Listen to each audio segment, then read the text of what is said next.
साथियों नमस्कार। हमारे डीडी रामावत चैनल पर आपको बहुत सारे देसी फॉर्मूले मिलते हैं और ये फॉर्मूले बहुत अच्छा वर्क भी करते हैं। एक लगातार कमेंट में देख रहा था कि सर दूध नमकीन आ रहा है, ऐसी स्थिति में हम इलाज क्या करें, कौन से वो इंजेक्शन लगाएं जिनसे कि नमकीन दूध आना ठीक हो जाए। भाई ये बहुत बड़ी समस्या आप लोगों के द्वारा प्राप्त हो रही थी और 2-3 भाइयों ने रामावत वैट्स क्लब लिख करके भी कमेंट किया था। अगर आपका भी कोई प्रश्न है तो रामावत एनिमल ऐप या रामावत वैट्स क्लब लिख करके आप कमेंट कर दीजिए, मैं उस प्रश्न पर वीडियो जरूर बनाऊंगा। और आज जो आप लोगों का प्रश्न मल्टीपल क्वेश्चन आ रहा था उस पर ले रहा हूं कि आप कौन से इंजेक्शनों से ठीक कर सकते हैं। देखिए आज पूरे के पूरे 3 स्टेप मैं आपको बताऊंगा। अगर नमकीन दूध आ रहा है तो आप कंप्लीटली ठीक कर सकते हैं। कैसे?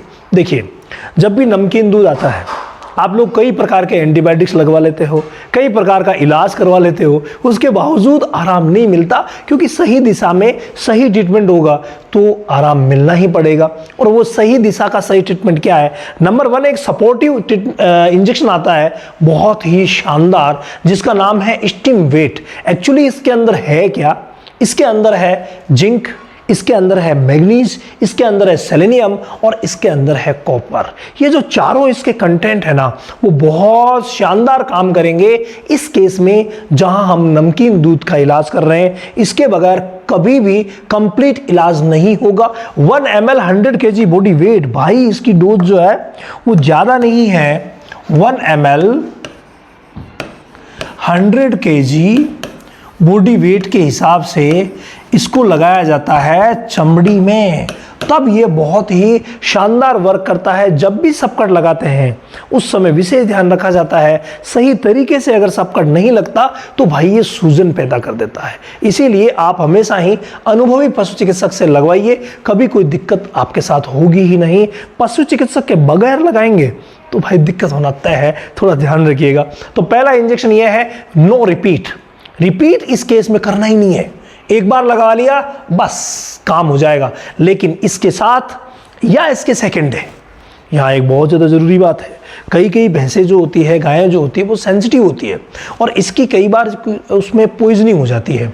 तो अगर पॉइजनिंग का डाउट रहता है ना जिन भैंसों में, जिन गायों में, वहाँ आप क्या कर सकते हैं, सेकंड डे एक इंजेक्शन लगवा सकते हैं और उसका नाम है V5। जी हाँ, ये बहुत ज़्यादा ज़रूरी है। जिनमें पॉइजनिंग की शिकायतें नहीं होती है वहाँ उसी दिन सेम डे दोनों इंजेक्शनों को लगवाया जा सकता है।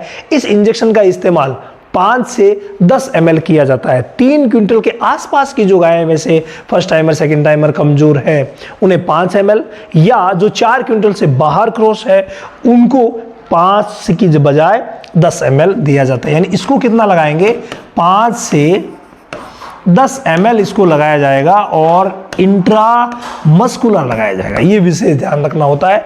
मात्र सिंगल शॉट, इलाज के दौरान मात्र सिंगल शॉट ही इसे देना होता है, इसी से कंप्लीट काम हो जाता है। लेकिन नमकीन दूध का अगर कंप्लीट समाधान करना है तो इन दोनों इंजेक्शनों के साथ आपको जिन 2 चीज़ों का इस्तेमाल करना रहेगा उसमें है मीठा सोडा। जी हाँ, 50 ग्राम रोज आप उस गाय भैंस को मीठा सोडा दिलवाइए, ये बहुत ज़्यादा फायदा करेगा। और साथ में आपको पता नहीं होता कि किस मिनरल की कमी, किस विटामिन की कमी की वजह से ये हो रहा है, तो आप कॉम्बो पैक वाला जो आता है मिल्को फीड प्लेटिनम मिनरल मिक्सचर, उसको आप 100 ग्राम रोज, हालांकि इसकी डोज जो है वो 50 ग्राम रोज ही है, लेकिन 100 ग्राम रोज अगर आप 10 दिन तक दिलवा देंगे, 10 दिन तक मीठा सोडा दिलवा देंगे, मैंने जो दोनों इंजेक्शन बताए हैं उनका एक शॉट लगवा लेंगे, तो किसी भी सूरत में नमकीन दूध का ट्रीटमेंट 100% होना ही पड़ेगा। हाँ, अगर आपके पशु चिकित्सक कहते हैं कि सर इन्फेक्शन है, इसमें कुछ ना कुछ इन्फेक्शियस